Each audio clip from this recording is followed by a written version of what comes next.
behind the idea is that we can promote the ideas of A.S. Neil, that we can offer to today's education this historic fact that Summerhill works and that these ideas work. I mean, we've tried them and tested them for 80 years, so it's no longer the new experiment. This is actually the model school that shows how it works.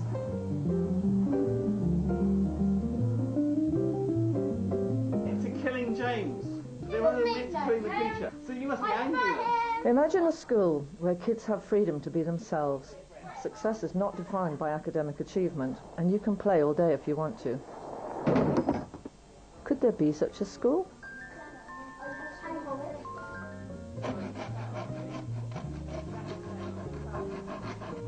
My father, A.S. Neil, created Summerhill in 1921. It's possibly the most famous school in the world.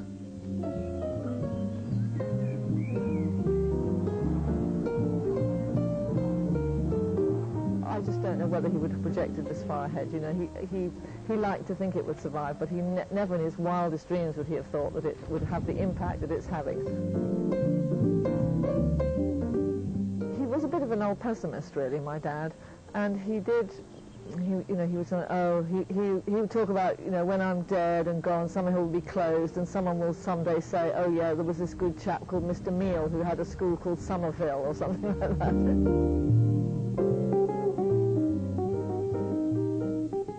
My dad was an intellectual. He enjoyed the company of great free thinkers like Wilhelm Reich, Erich Fromm, Henry Miller and Bertrand Russell. But he was never happier than when he was at home digging the garden and mending bed springs at Summerhill.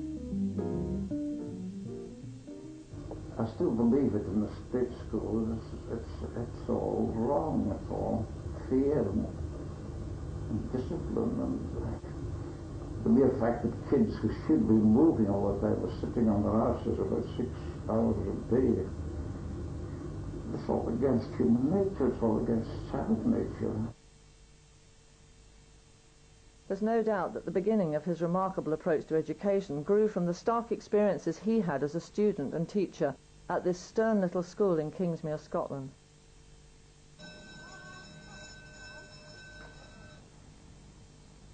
Summerhill is about as far away from that as you could get.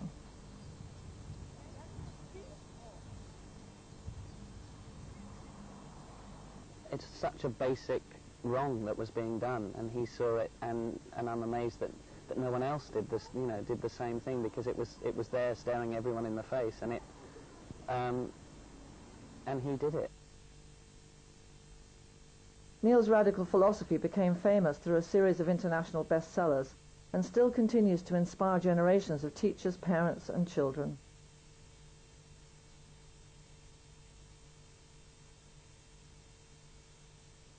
The Times Educational Supplement rated my father as one of the 12 most influential educators of the last millennium.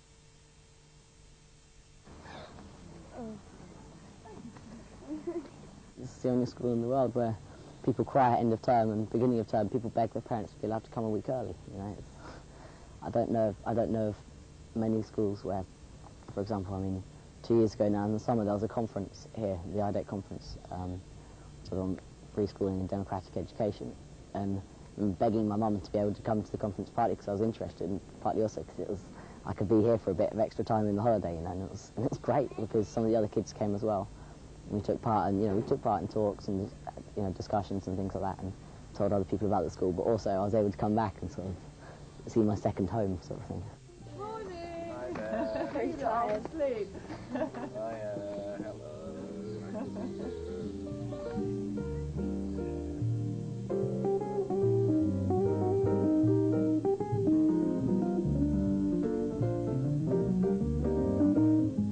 My dad was not just a philosopher.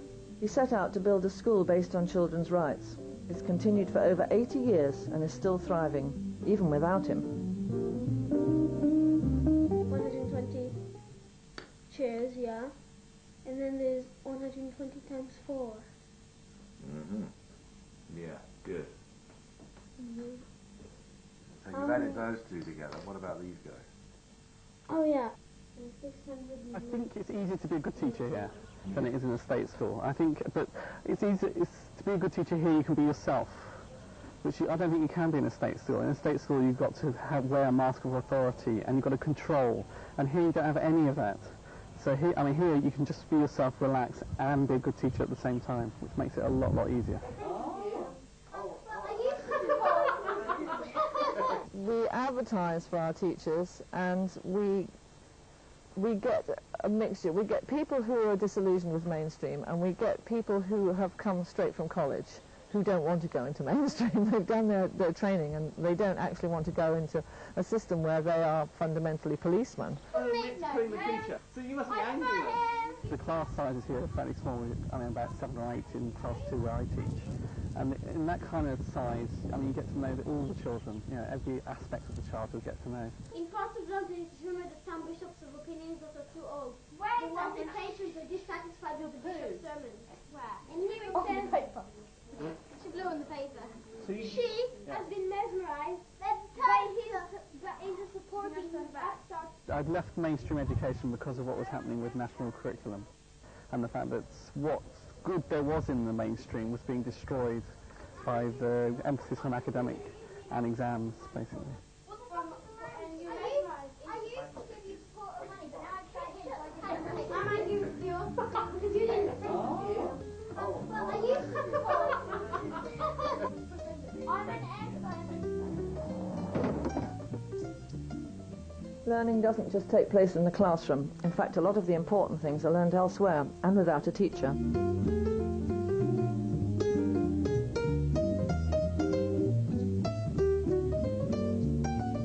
Of course, all kids want to just go outside, play football, do anything like that. But when you think, hang on, what am I missing?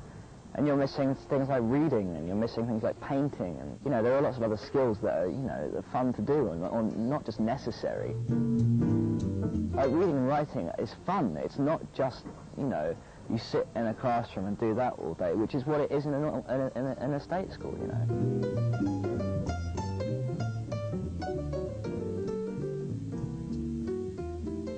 Children need space to pursue a passion and to create their own imaginary worlds through books, games or dreams.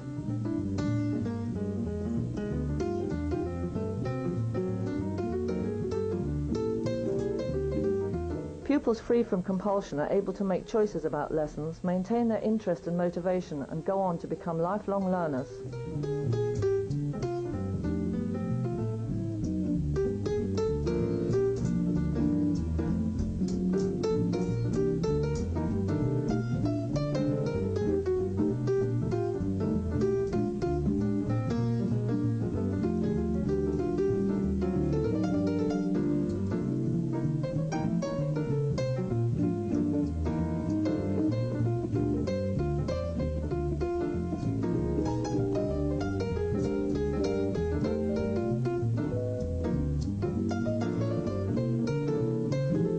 Most people think that Summerhill is a place where children can do as they like. In reality, we have over 150 rules. They're made by all of us, which means that we can make changes when we want to. Everyone in the school, adult or child, has an equal vote and is accountable to the whole community.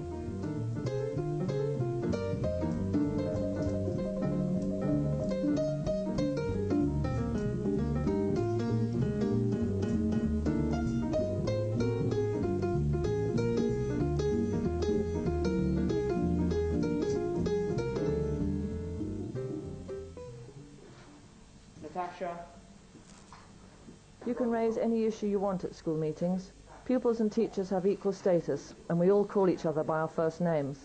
The adults, as well as the children, can have cases brought against them. The meetings deal with everyday issues, as well as occasional moments of unhappiness or anger. Causes a lot of disruption. Val? Yeah.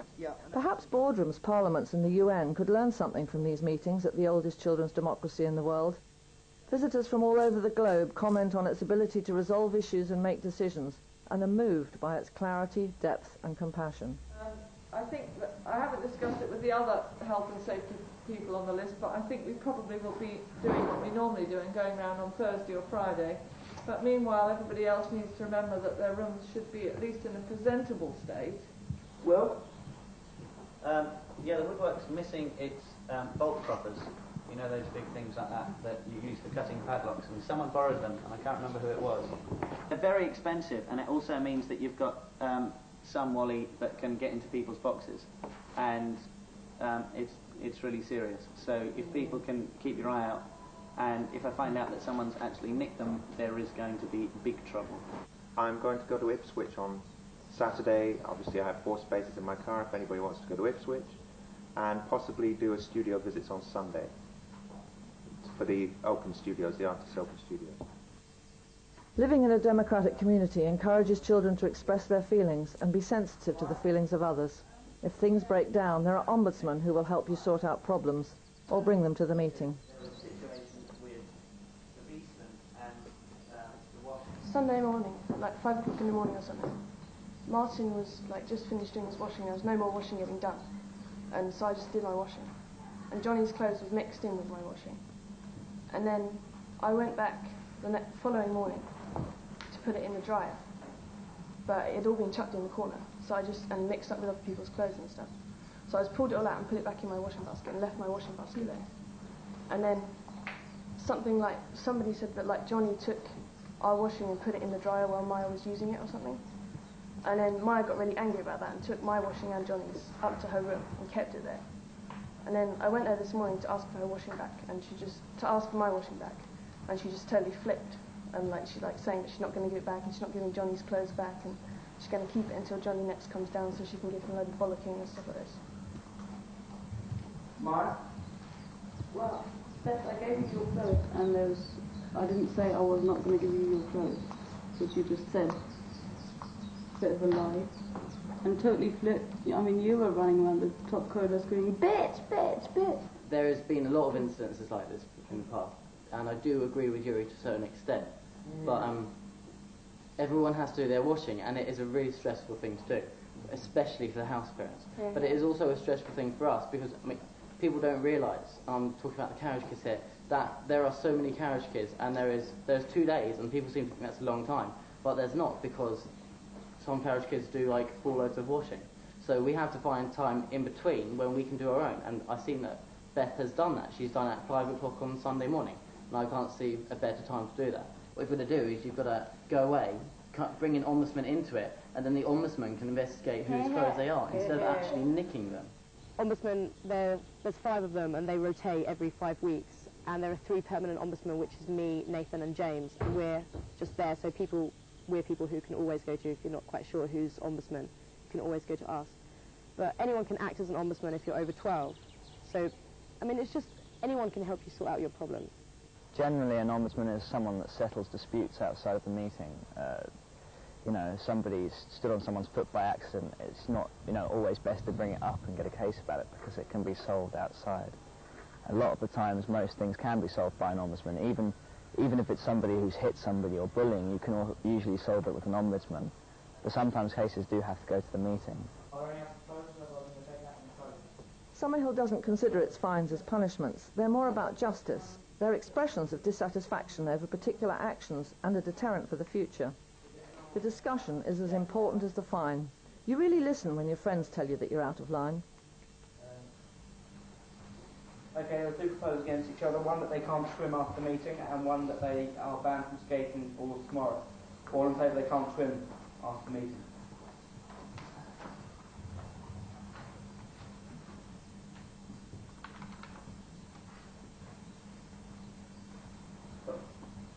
All in favour they're banned from skating tomorrow.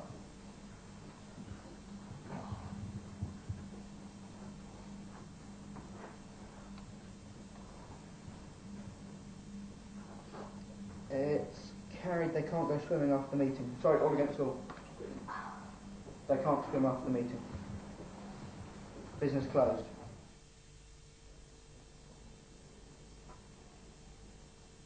Summerhill doesn't aim to produce specific types of young people with specific assessed skills or knowledge, but to provide an environment in which children can define who they are and what they want to be. Neil once said, "I hold that the aim of life is to find happiness, which means to find interest. Education should be a preparation for life."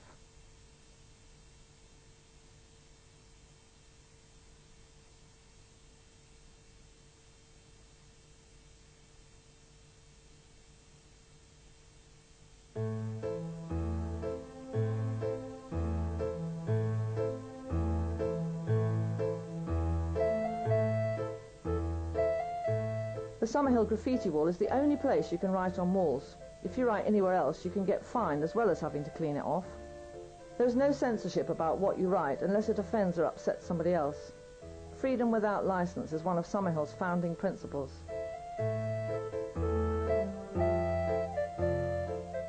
Other signs, of course, reflect a more serious side of school life. Exams. Most pupils choose to take them.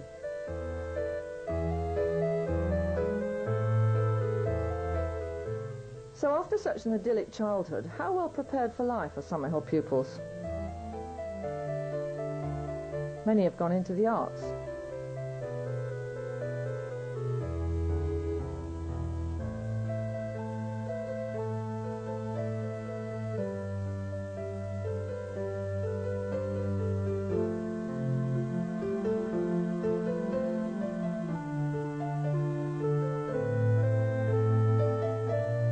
And many Summerhillians also shine in the sciences.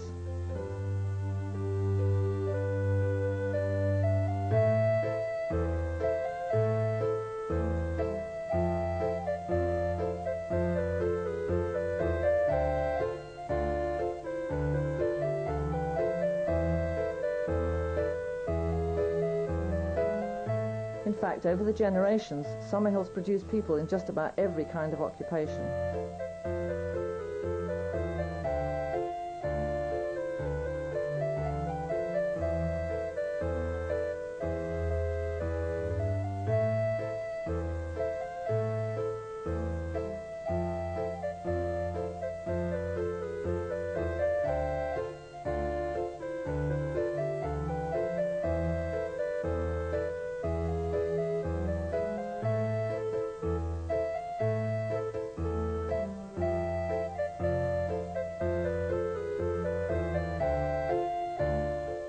Most pupils board at the school, and this is fiercely defended by the children who regard it as a central part of their lives. Being away from parents is a chance to grow into the person you want to be without constant reference to parental expectations. It's an enrichment of family life, something extra that you can't get at home. We're not like a school. It feels almost like a family because we all live together and we all help each other out. We've established the A.S. Neil Summerhill Trust to provide bursaries so that children from all backgrounds can have the opportunity of experiencing Summerhill and to fund the sharing of its unique knowledge and experiences with others around the world.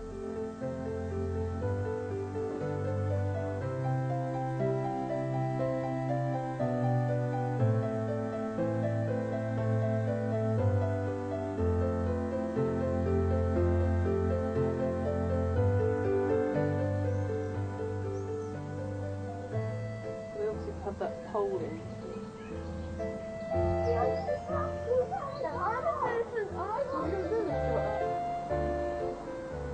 I think what's interesting about the education system is that over the last 80 years that Summerhill's been here, the education system has become very, at one point it's been very free and easy, another point there's been really strict discipline, there's been all sorts of different educational theories coming and going, and Summerhill's about the only school that's actually stayed the same for 80 years, which is proof that it was way ahead of its time.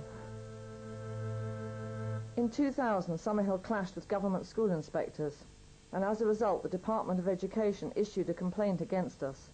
They said we were failing the children and made demands that would change the whole philosophy of the school. After a successful legal fight at London's High Court, Summerhillians celebrated their victory. In an agreement, we won the right for different inspection criteria because Summerhill's such a unique school. But it was really a victory for all British schools. It showed that diversity in education is acceptable and that children can make a valuable contribution to the inspection process.